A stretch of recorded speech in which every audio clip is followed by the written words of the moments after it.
जी, नमस्कार। आज मैं बात करना चाहूँगा कि हमारे मित्र, पुराने मित्र हैं, हमारे साथ जेल भी गए हैं कोका कोला के खिलाफ आंदोलन में बनारस में, संजय सिंह, जो अब आम आदमी पार्टी में हैं और 6 महीने के बाद उनको आज ज़मानत मिली है और प्रवर्तन निदेशालय ने मज़े की बात ये है कि उनकी ज़मानत का कोई विरोध नहीं किया और न्यायालय ने साफ कह दिया कि आप इसका कोई सबूत नहीं पेश कर पा रहे हैं कि इनको पैसा मिला है, जो आरोप आप इनके ऊपर लगा रहे हैं, तो आप इनको कितने दिन जेल में रखेंगे? अब मामला ये है कि इसी मामले में अरविंद केजरीवाल भी जेल गए हैं, सत्येंद्र जैन भी जेल में है, मनीष सिसोदिया भी जेल में है और किसी के खिलाफ कोई सबूत नहीं।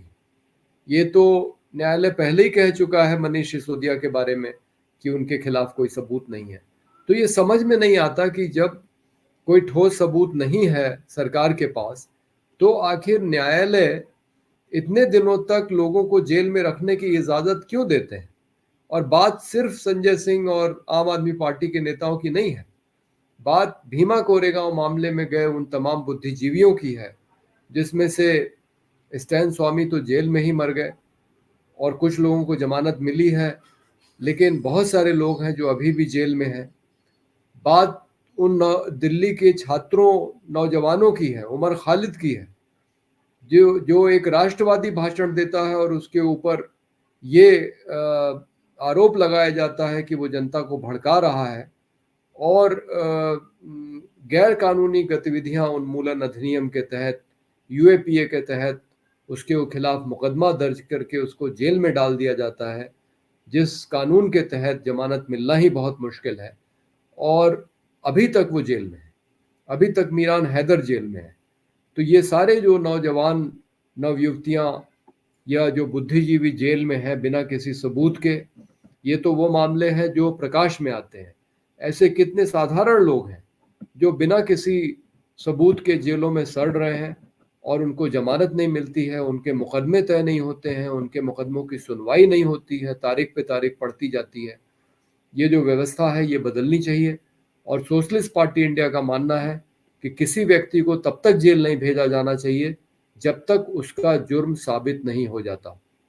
जब उसको सजा हो जाए, आप बिल्कुल जेल भेजिए अगर उसने गलत काम किया है, लेकिन अगर उसके खिलाफ कोई सबूत नहीं है या उसके ऊपर जब तक सिर्फ आरोप है, तब तक उसको जेल नहीं भेजा जाना चाहिए। ठीक है, आप अगर उसको हिरासत में रखना चाहते हैं तो उसके घर पे नज़रबंद कीजिए और जब उसको बेल मिल जाए तो उसको मुक्त कीजिए। जमानत मिलने पे वो मुक्त होना चाहिए और फिर जेल तभी जाना चाहिए जब उसको सज़ा हो जाए। इससे दो हमारी समस्याएं सुलझ जाएंगी। एक तो जो लोगों को जेलों में लंबे समय तक रहना पड़ता है बिना किसी सुनवाई के, जिनके खिलाफ कोई सबूत नहीं होते हैं, वो जो परेशान होते हैं अनावश्यक ढंग से, ये प्रक्रिया जो है ख़त्म होगी। और दूसरा ये कि जेलों में इतनी ज़्यादा भीड़ है, मतलब जितनी जेलों की क्षमता है उससे ज़्यादा लोग जेलों में, कम से कम जेलों का बोझ हल्का होगा। तो इस वजह से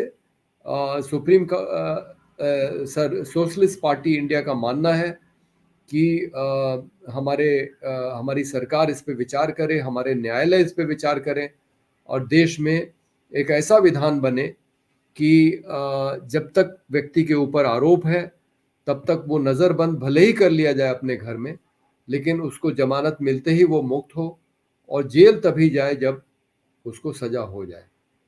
तो जिस तरह से भारतीय जनता पार्टी ने ऐन चुनाव के पहले अरविंद केजरीवाल को भी जेल में डाल दिया था, ऐसा लग रहा था कि आम आदमी पार्टी चुनाव में बहुत कमज़ोर हो जाएगी क्योंकि उसका मुख्य नेता ही जेल के अंदर चला गया है। ये एक साजिश थी भारतीय जनता पार्टी की।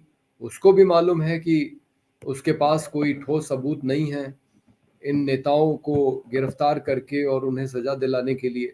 आखिर संजय सिंह को जमानत मिली। हम उम्मीद करते हैं कि दूसरे नेताओं को भी जमानत मिल जाएगी ताकि आम आदमी पार्टी ठीक से कम चुनाव लड़ पाएगी।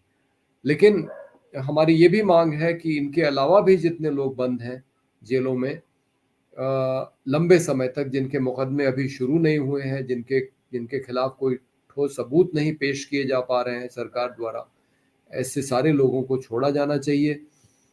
ये बहुत खुशी की बात है कि संजय सिंह बाहर आ गए हैं और अब आम आदमी पार्टी में निश्चित रूप से उत्साह का संचार होगा और संजय सिंह बहुत काबिल नेता हैं और हम उम्मीद करते हैं कि वो चुनाव में सफलतापूर्वक आम आदमी पार्टी का अभियान चलाएंगे और भारतीय जनता पार्टी का जो मंसूबा था कि वो आम आदमी पार्टी और विपक्षी पार्टियों को सबको कमज़ोर कर दे ताकि वो एक तरफा चुनाव जीत जाए, उस अपनी उस उद्देश्य में भारतीय जनता पार्टी सफल नहीं होगी और उसको आने वाले लोकसभा चुनाव में करारी हार का सामना करना पड़ेगा। धन्यवाद।